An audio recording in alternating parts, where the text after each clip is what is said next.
I am beyond excited to introduce my very first guest on the channel. Yes, welcome everybody. So, Cathy Lee, let's start at the very beginning if we can. So, Please. I've read your near-death experience. I've also read, I've skim read your book. I must be honest, but it is absolutely beautiful. Thank Um, but within there, you've had two near-death experiences. One at the you. age of 34, I think it was a week before your birthday, Yeah, and and you're right. another one at the age of 50, just before your 51st birthday. Am I You right? scared me off birthdays for a long time. Can we start on the day of your first NDE and go from there? Just tell us, give us a precept on what happened, and let's just go from there. Well, let me thank you for the question. And I want to give just a little background of how I got to that precipice, which is probably the great word for what happened to me. Um, you mentioned that I came from Canada. I actually now live in California and have since my early 20s. Um, what I came here to do in California, I mentioned that because I was really called to study yoga, and I worked with and studied under somebody who was a master of yoga, metaphysics, and mysticism for over 40 years. Yeah, So it wasn't like I was just hopping out on a limb and trying to do things on my own. I was on a path of real spiritual growth and very dedicated to it, and still feel that way. So around 35, about the time that happened, it was a week before my birthday, and I was actually in the middle of a divorce, which was really highly stressful, and probably had a lot to do with why the physicality of what happened to me did, because at that time I had a son who was 4 at the time. He's 36 now, which is so hard to imagine. But he's a beautiful, amazing creature, and that is probably the best thing I've ever done was raise a child. I love, love, love it. But that time at 35, I was very stressed. I was working as an entrepreneur. I took half of the business that my ex and I had grown. He took part of it. I took the other part. I was running it on my own. I had, I think, 5 employees at the time. I had my son who would be sitting in his bassinet every time I was at work. He went with me everywhere I went. And so much to process as a single mom and as somebody doing it all on her own. I didn't have family support. I didn't have people over here, and I wasn't great at making friends over here. So I was pretty much on my own. The body could only handle so much.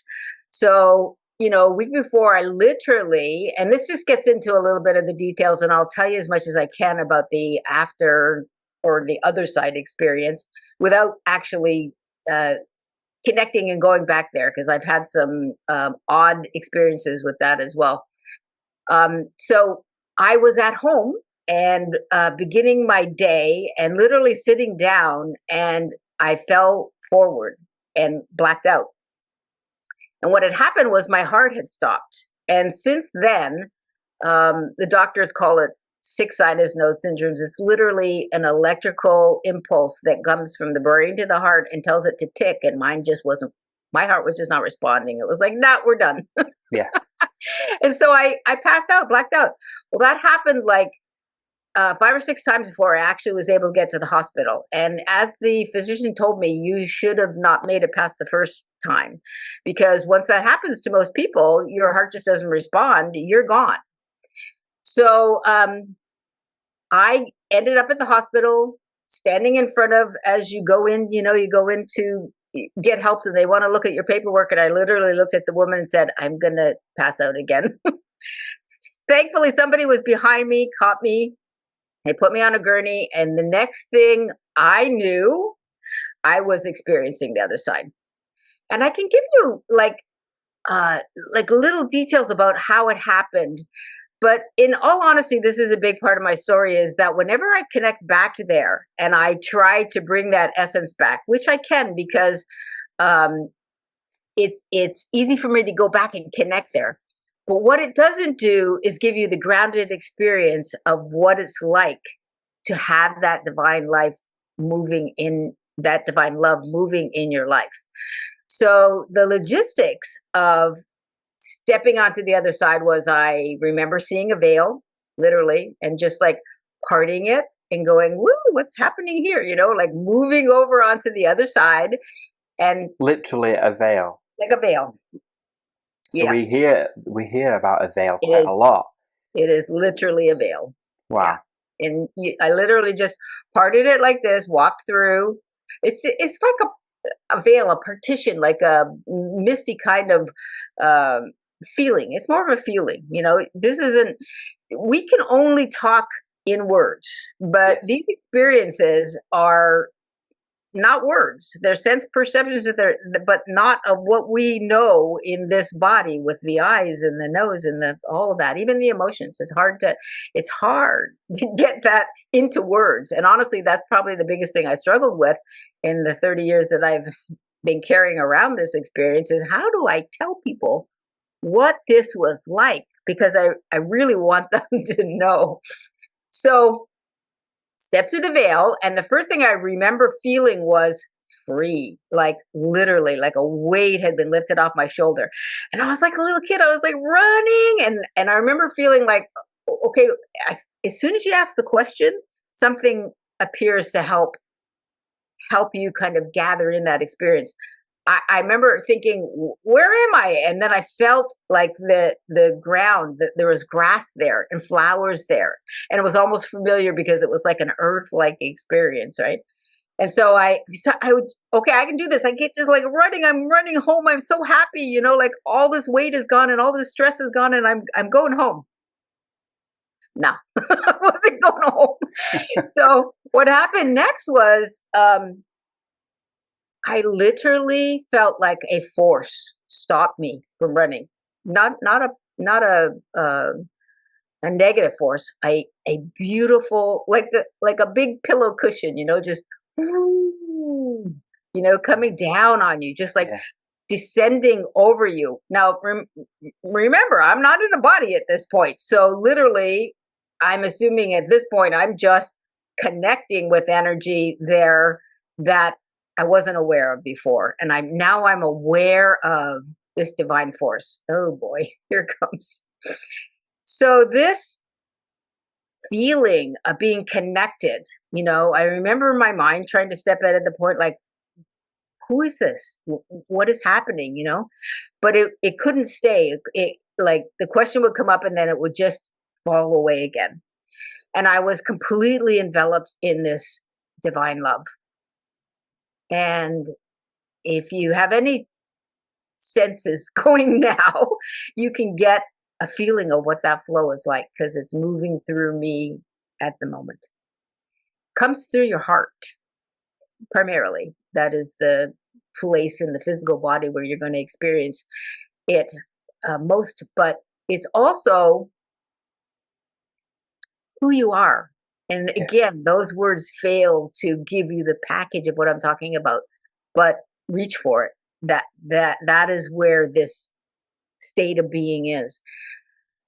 So at that moment, I felt completely loved, completely unconditionally loved in a way that, when I say the words divine love, it's because it's so dramatically different than what we experience here on earth as love. It is so sacred. It's hard to talk about. You can see the emotions come up. It's hard to talk about. So this is why I try not to go back there too much, but it's great for people to be able to see it. But what happened was I wanted to just be there. This was home to me, I wanted to stay in that essence. And so what happened next was a message for me was, as I was emoting, having this experience of, you can't even call it an emotion, because you're not in a body. You're just experience an essence that is otherworldly, that is not here unless you tune into it. So the words that I heard in my head, and I don't think I thought this at the moment, but was able to bring it back when I got up back on the other side was, um, this is the kind of love I want the world to know about. And somehow that was like, God, I don't know how to describe the feeling. Kind of like when you pet your dog and you feel like really fulfilled, like, okay, I got my answer. Like this is all I need to know. It's okay. I can go home now. I don't have to stay here. I got it. This is what I need to know. And literally I felt like I was being turned around without a body, just that the energy turned me around and kind of went like back towards the veil. And I wasn't experiencing any like, no, I don't want to go, or, it was just, okay, I got it. Now I understand. And there was this acceptance. And so I let my energy be moved towards the veil, step back through. There might be pieces I'm missing in there, but you got the essence of what I'm talking about, the feeling, that connection of what I understood to be 100% true. So the physicality is I walk back through the veil, and the next thing I know, I look up, I'm laying on a gurney, and there's a doctor coming at me with a needle about, this long, just about to poke it in my heart. And I looked up and I went, oh, I'm back, don't do that. Like, okay, good, I don't need that. The doctor was like, whoa, okay. And he stopped. So I don't know if you need to know the rest of that hospital experience, but literally they put me in ICU, and the doctor came in and said, you can go out of here and this may never happen again. Or you could go out of here and be driving down the road, and it happened, and I had a 4-year-old son at the time. So I said, okay, well, what are my options? And they said, well, you can have a pacemaker put in, which they did, which I agreed to, because putting my son in jeopardy was not an option. That whole first year I got back, I was so confused. I didn't know what to make of anything, because what I experienced was so contrary to the world and to what I knew up until that point. And I would walk out the door and feel like, okay, I'm going to my business, but I don't even know what I need to do here. I feel like the only way I could explain it was, okay, I feel like death is walking beside me all the time, and it was not a bad thing. It was an awareness that I had TikTok, like you have things to do. You explain in your book that it could happen again at any moment. And so you have to deal with learning to walk with death. Is that right? No doubt. Not just walk with it, but be okay with it.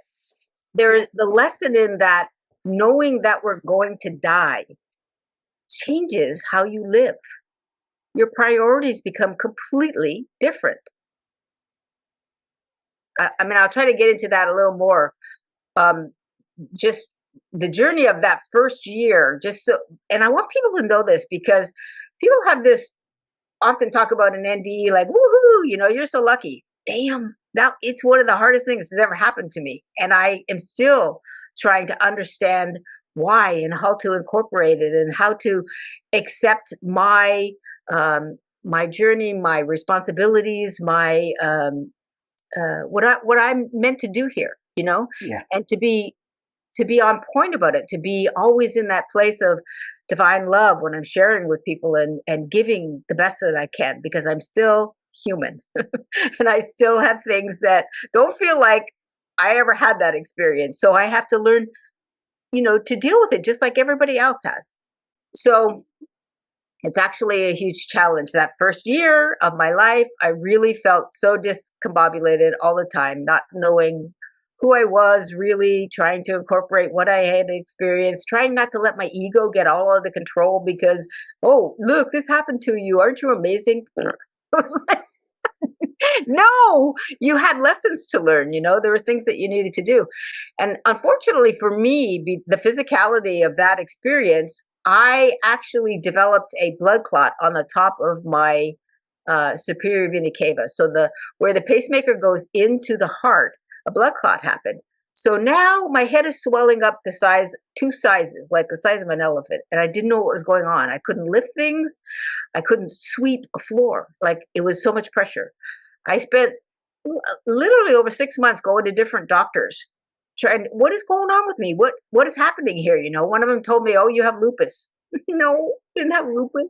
So after about 6 months of literally wandering around like I'm in a like lost in a desert, I got mad and I called up the salesperson for the pacemaker that I have, the Medtronic's pacemaker, and I said, "Who is the best damn cardiologist you have on your route? Like, I need somebody who knows what they're doing here." And he gave me that person's name. I went to see that doctor. I walked in, and that doctor looked at me and he said, "Do you have a picture of yourself from before this happened to you?" And I said, "Oh, yes." I gave him my driver's license. He said, "Oh my God, you have a blockage at the top of your heart." And he said, he admitted me like right away. You need to have this fixed. So back in the hospital, this doctor is now the actual head of cardiology at Hoga Hospital in Newport Beach. They don't get any better. He had never seen this before. He had never done this procedure. They literally would take a stent and go into the vein of the heart and open it up. And that's never hadn't been done before. He found a doctor in San Francisco who had done it once, and he flew that doctor out to do it for me. And I was awake the whole time. I could see both doctors sitting in the little operating thing. They put the stent in, through, and up to the heart and opened that vein up. And I got my life back, literally, because I was so disabled from what was going on. So that was also very much a part of it was just, I think it was a real reflection of my confusion, like I didn't understand how to integrate what I experienced on the other side, and I felt really responsible for doing that. So there you go. That's the physical journey of it. My body was something that I really had to come to understand and learn about on a very deep level, and still do today. I have learned so much about self-care, figuring out what my body needs and listening to it, as well as my emotions, and you were mentioning my first book was literally me looking back at, okay, I started practicing yoga in my early 20s. What are the things that I have learned that have brought me to where I am today? And that's what that book was about. I literally was able to see patterns of things that were my unique experiences and my lessons in this life, and it's not for everyone, but it is. There are very common experiences in there that can help you if you read that particular book. I'm working on a second book now that has to do with everything that I've incorporated from that book, which was 2015 till now. And it's more about teaching people how to, and this is really the culmination of this 30-year journey, is teaching people how to have a spiritual operating system of their own. It's really about knowing what your emotions are telling you, because your mind is just going to get in your way, like get rid of it. I'm a twice-a-day meditator. I have been since my early 20s. And my mind has never taken me where I wanted to go. It's a useful tool, but it's not on the spiritual journey. No. So you really have to learn to understand what your emotions are telling you, and that has a lot to do with your physical body. Call it an emotional guidance system. So that's the work that I like to do now in my coaching. I like to take people who are on that spiritual journey and really want to know who their inner self is, but they don't know how to recognize it, and they don't know, when they do, what to do with it. It's kind of like, oh, I experienced divine love. What do I do with this? Stand on the mountaintop and wave a flag and tell everybody this is freaking amazing. But I can't show you how to get there. And I'm not going to say, well, you should have a near-death experience to have it, because you don't have to. You don't have to. If you do the spiritual work, you can have the same understanding and feeling and guidance of that power that lives within inside of everybody. So that's what my journey has brought me to, is really wanting to show people how to do that for themselves. That's amazing. Yeah. If I could take you back to the veil, so to speak. Yeah. Did you know that you died at that time? Did you have any awareness of your physical body being left behind? No. No? There's no mentality at that point. Like I was just saying, get rid of your brain. It's just a tool. It'll teach you things about your ego, and it's fun to read, and it's fun to be smart and all of that stuff, but it's not going to show you how to get to your inner guidance system. So when I stepped through there, my mind wasn't doing anything. I was just in a state of being. Wow. So my little self, my little soul that isn't inside of this body, was recognizing and connecting to the source of that existence. So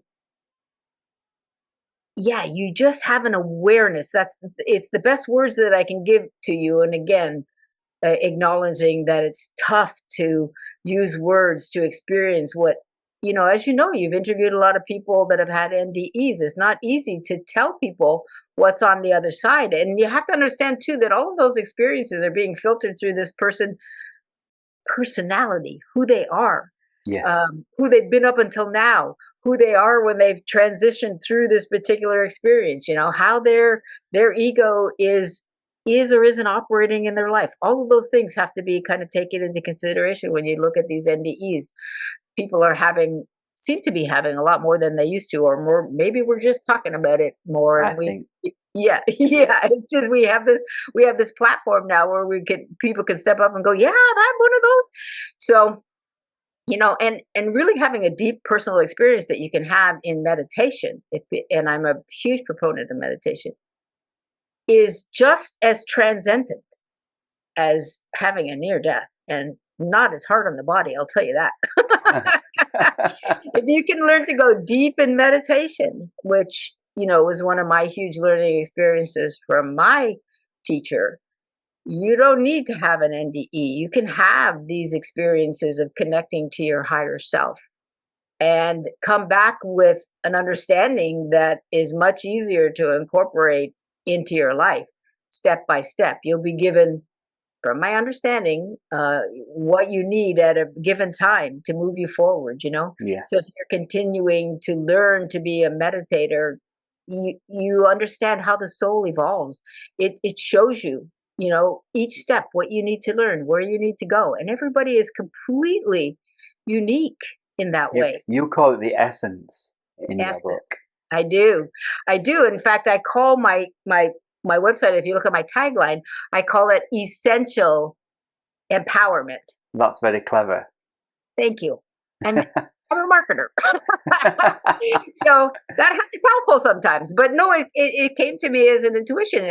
We're connecting to our essence. Our essence is our soul. And that's where we want to be empowered from, right?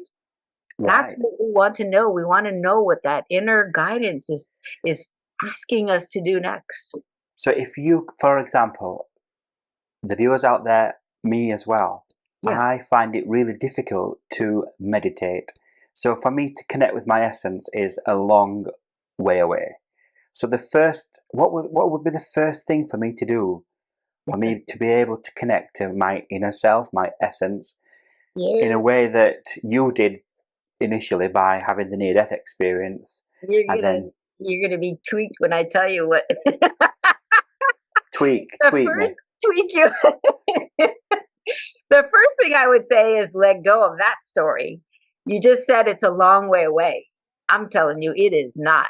The ego is already putting blocks on, isn't it? Yes. Thank you. Thank you for recognizing that, because literally when I was 23 years old, little twit coming from Canada with $5 in my pocket and a backpack, literally sat down with, in classes with somebody who had been where I wanted to go. I remember seeing my teacher and thinking, I want to go. I want on that train. I want to go where that person is, because you can sense the essence. You can, a seeker knows when they're in the presence, and they want to just keep, like trying to find a target and hit it. You like, go for it.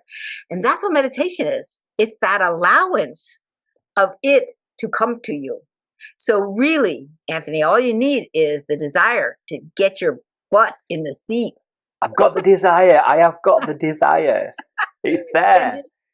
So I'll tell you what the teachers at our yoga center, which I want to acknowledge, the Yoga Center of California in Costa Mesa, is where I learned everything that I know today about yoga, and it is why I am who I am.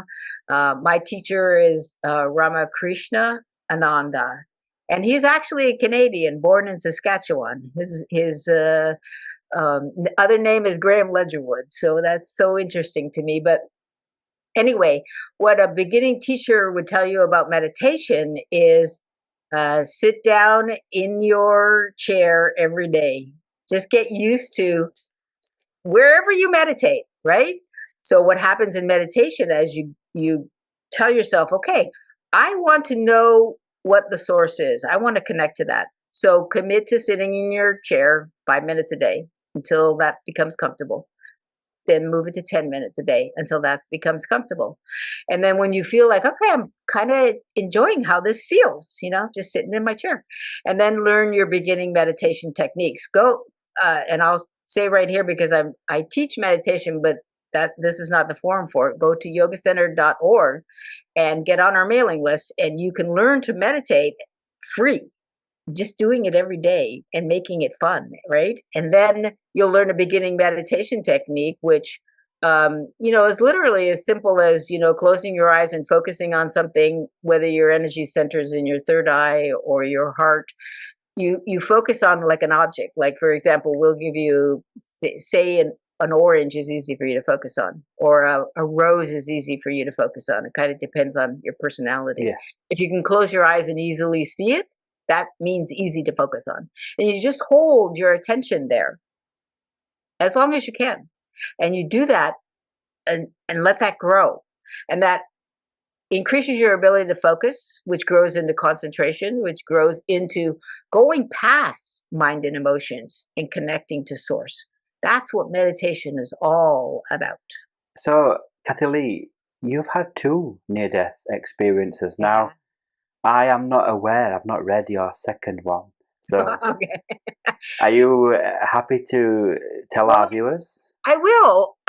It's not going, I probably won't give you any additional information, because literally when I came out of that first time experience, I could move back into that other side experience anytime I wanted. And in some ways that was great.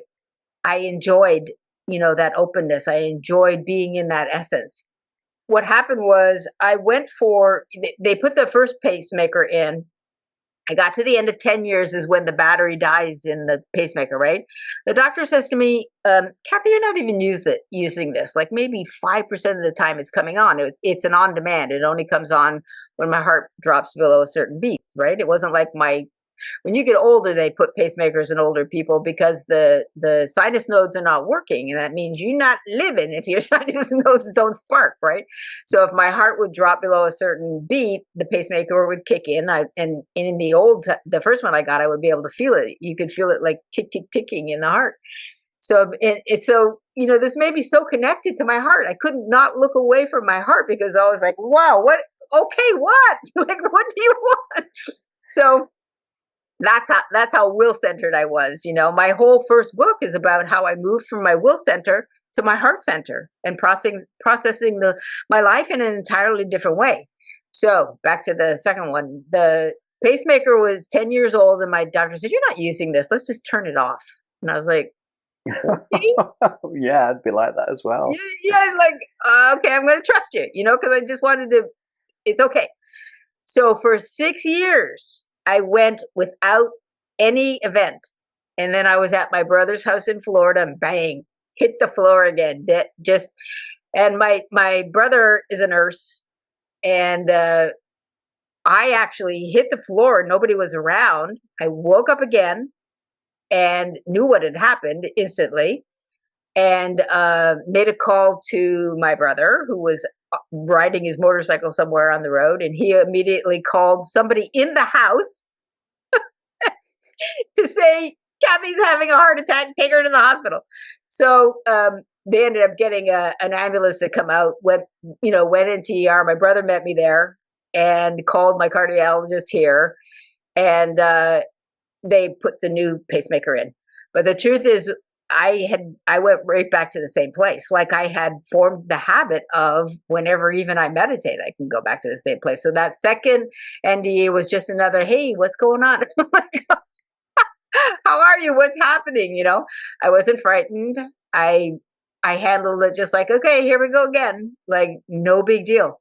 But it was a, another kind of deeper experience and being okay with being on the other side and understanding what I need to do when I come back. When you were there again, and you've been there many times previously due to your meditation, but this time you were aware of what had happened clinically to your body. Did it feel more special? Did it feel more? So yes, so the second time around, it felt deeper to me when I was on the other side, um, but not necessarily different. There wasn't like new information. It was like, hey, I'm back here again, and almost like being home and seeing family. Just the essence of guides and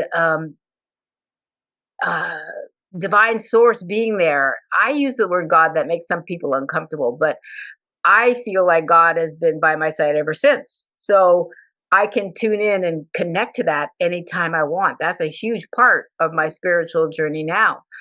I don't really struggle like I used to, because if I have a question, I just sit down and ask and I can get an answer. And that actually was a lot about learning how to ground my energy. And how I do that is actually kind of interesting. I've developed some habits in this last little while that have helped me very much. And they actually came from a woman who is a shaman, and she is very connected to the earth. And she told me, get a walking stick and use it to, when you want to connect and not like have all your energy and attention move on to the other side, tap it into the ground and ask your question: what does my soul want? And what does my soul need? And what I do is not get involved with going really deep into that answer so I can feel all, special about, being able to make that connection. It's like, you're a human that figured out how to do this. So let's bring the goodness to other people. Let's be a vehicle for this spirit. And so I will tap the ground and I say, what does my soul want? And a lot of times it's having to do with something that's going on in my life that I need to move forward with, and I'll get a next step. What does my soul need? And oftentimes it's expansion. Just leave yourself open and be receptive, and keep making steps toward what it is that you're doing to reach out, to connect, to be in community, to be able to share this with other people. Okay, here's an interesting little factoid. Go on. For you. I opened myself up to talking about my NDE a few months back. I said to myself, I've never wanted to do this. I've never wanted to be on camera or talk about this, because I felt like I'll just fall into the ego traps that I had been experiencing before. But now I don't feel that way.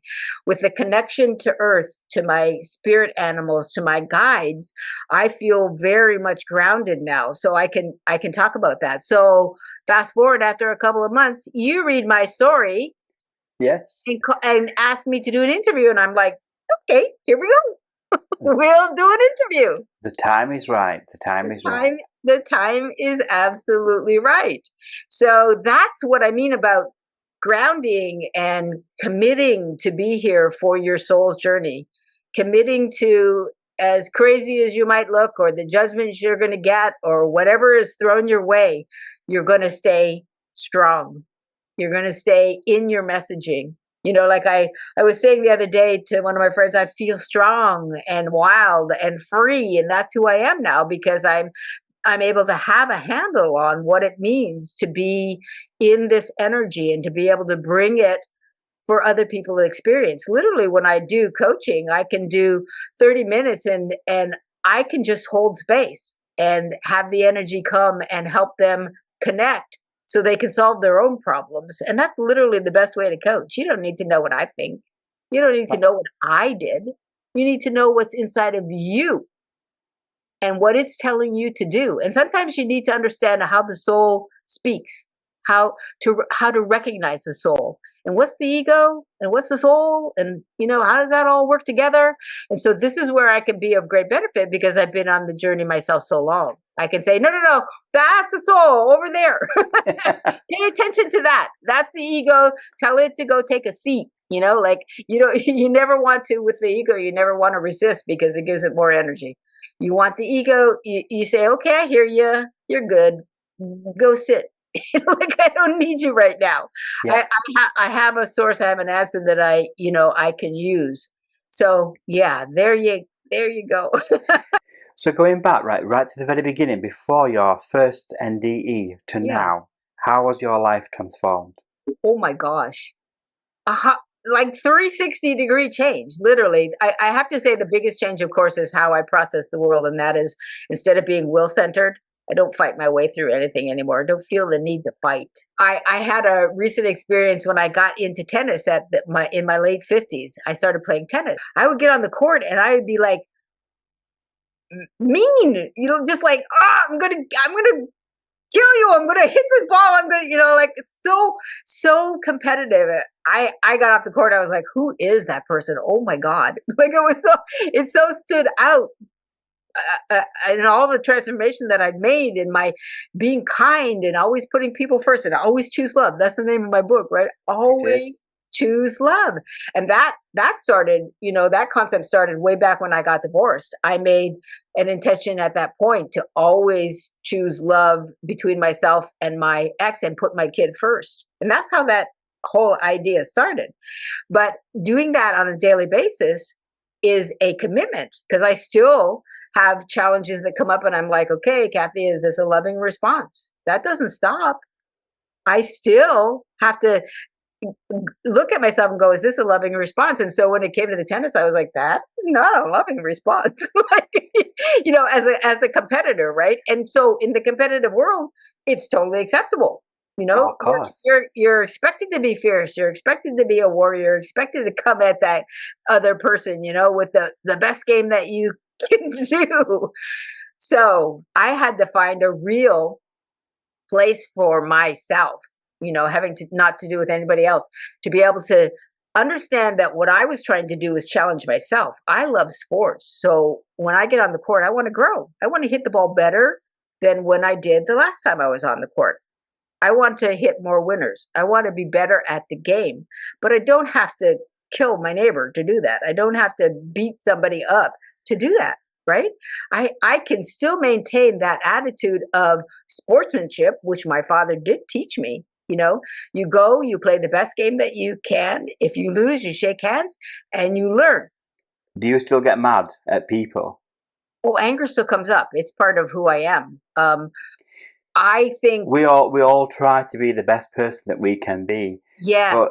And I call it a knee-jerk reaction when we have those reactions that we regret afterward, instantaneously, perhaps. Yeah. Don't apologize, but anger's there. Anger is part of this human experience. That's all there is to it. And I actually find that anger for me is a pointer. It's saying, okay, something's off here. You're not aligned. You're not aligned at this moment.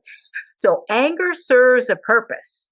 Don't judge yourself because anger came up and you're thinking, oh, I'm just not as good of a human being, or I have to be a better yogi or whatever it is. No, it's just, for me, it's just a trigger.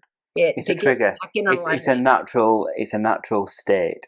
I often feel or think that the people that have experienced near-death experiences or meditate a lot, and they are really in touch with themselves, like yourself. And I always think that they are the best people in the world, because nothing can go wrong for them, but it does. It's life is life. Am I wrong? And thank you for saying that, because I never want to feel different than the other guy. I never want somebody looking at me like, something I don't. Guess what? I'm human. That's all there is to it.